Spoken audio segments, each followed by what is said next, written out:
United state of America California में एक बार ऐसा हुआ कि एक कुत्ता समुद्र में जाकर गिरा और वो उसी समुद्र में फंस गया। रेस्क्यू टीम को बुलाया गया, हेलीकॉप्टर की भी साथ। 1 घंटे के अंदर अंदर उस कुत्ते को महफूज तरीके से बचा लिया गया।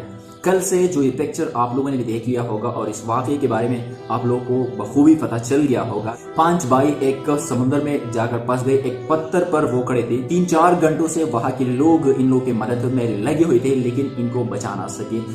वहाँ की जो इंतजामिया थी, जो रेस्क्यू टीम्स थी, उनको भी उन्होंने इन्फॉर्म किया कि यहाँ पर लोग फंस चुके हैं, आप मेहरबानी करके अपनी रेस्क्यू टीम को बुलाए, हेलीकॉप्टर को बुलाए ताकि इन लोगों को बचाया जा सके। लेकिन बदकिस्मती की बात यह है कि इनके बातों को इग्नोर किया गया और इनकी कोई मदद ना की गई।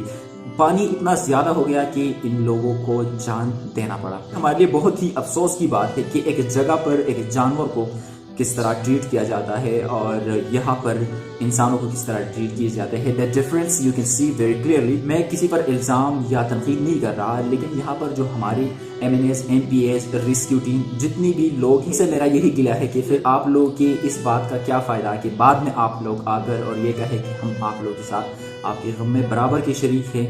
आई थिंक इसका कोई फिर फ़ायदा नहीं है। ये कोई ऐसा वाक़या नहीं था कि ऑटोमेटिकली ये सब कुछ हो गया। इसमें काफ़ी टाइम लगा, लेकिन इन लोगों की बदकिस्मती से मदद ना किया गया। तो फिर मेरे ख्याल में बाद में ताज़ियत करना, बाद में ये कहना कि हम लोग आप लोगों के साथ बराबर के शरीक हैं, इसकी फिर कोई फ़ायदा नहीं है। जब जान चली जाए तो कुछ नहीं, माली नुकसान हो जाए वो फिर भी भरा जाता है, लेकिन जानी नुकसान ये कभी भी वापस भरा नहीं जाता। हमारे मुल्क की जो खूबसूरती थी वो तो ऑलरेडी ख़त्म हो चुकी है, लेकिन ऐसे वाक़यात पर बिल्कुल रेडी रहना चाहिए और ऐसे वाक़यात में अपने मुल्क के जानों को बचाना चाहिए।